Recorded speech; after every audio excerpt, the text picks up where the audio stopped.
ዛሬ ቤዝ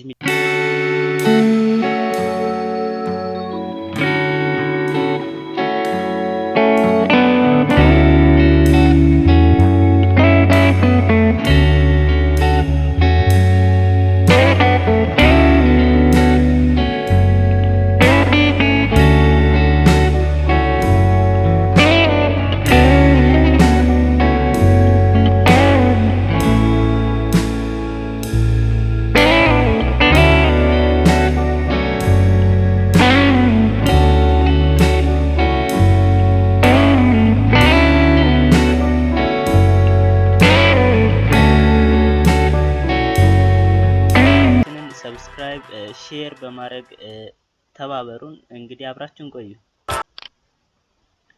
እንግዲህ ውድ ተመልካቾቻችን ወደ ኢንትሮዳክሽን ስንመጣ ዛሬ የምናየው ምንድነው እሱ አጠቃላይ ገለጻ ጀነራል ዲስክሪፕሽን ይሆናል ማለት ነው። ጀነራል ዲስክሪፕሽን አባውት ዋት ፕሮቶስ 8.1 ስለዚህ ዲዛይን ሱት ወይም ስለዚህ ሶፍትዌር ፓኬጅ አጠቃላይ ገለጻ የምናይ ይሆናል እና ደግሞ በዛውም የዚህ ቱቶሪያል አላማውን የምናይ ይሆናል ማለት ነው። አጠር መጠን ያለች ገለጻ ለእናንተ ለመስጠት ነው እንግዲህ ዛሬ መጣ ነው ማለት ነው። ስለዚህ ፕሮቶስ 8.1 ማለት ነው ዲዛይን ሱት ነው። ኢት ኢዝ አ ዲዛይን ሱት ኢዝ ዩዝድ ቱ ዲዛይን ዲፈረንት ሎጂካል ዲዛይን የተለያዩ ሎጂካል ዲዛይኖችን ዲዛይን ማድረጊያ ሱት ነው ማለት ነው።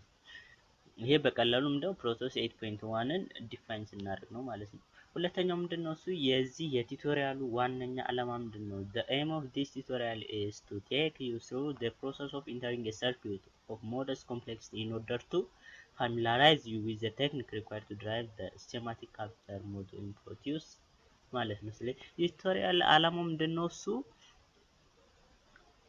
ፕሮሰስ እንድታደርጉ ነው። ሰርኪዩት እና የተለያዩ ኮምፕሌክስ ሰርኪቶችን በማስገባት እናንተ ትሬን እንድታደርጉበት የተዘጋጀ ቱቶሪያል ነው ማለት ነው። ስለዚህ ቱቶሪያል ደግሞ የሚጀምረው ከየት ነው? ፍሮም ዘ ኢዚየስት ነው። ከኢዚየስት ቶፒክ ጀምረን ወደ ሶፊስቲኬትድ ኤዲቲንግ ፋሲሊቲ እንገባለን ማለት ነው። አብራችሁን እስካላችሁ ድረስ ማለት ነው። ሌላኛው ምንድነው ደግሞ ስለዚህ ስለ ፕሮቶስ 8.1 ትንሽ ገለጽ የሚያደርግ ነገር ነው። the largest area of the screen ይሄ ማለት ፕሮቶስ 8.1ን በምንከፍትበት ጊዜ there is what a window ያ largest area window ምን ተብሎ ይጠራል? ኤዲቲንግ ዊንዶ። ይሄ ማለት ዲዛይን የምናደርግባቸው ቦታዎች ማለት ነው። በቀጣይ እንግዲህ የኤዲቲንግ ዊንዶ ቀደም ብዬ ነግሬያችኋለሁ።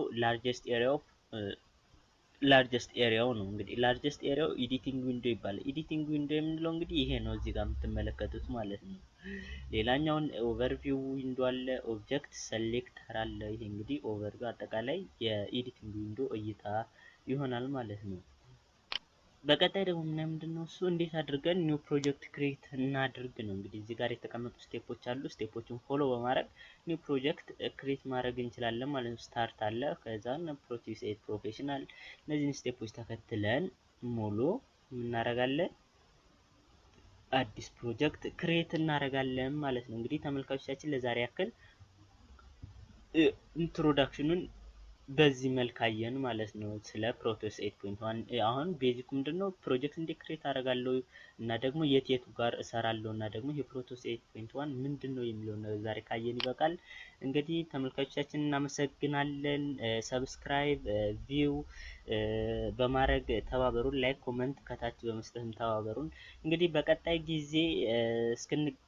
ጊዜ እንግዲህ ስንገናኝ የምንመለከተው ያው ከታች ርዕሱን አስቀምጠንላችኋል።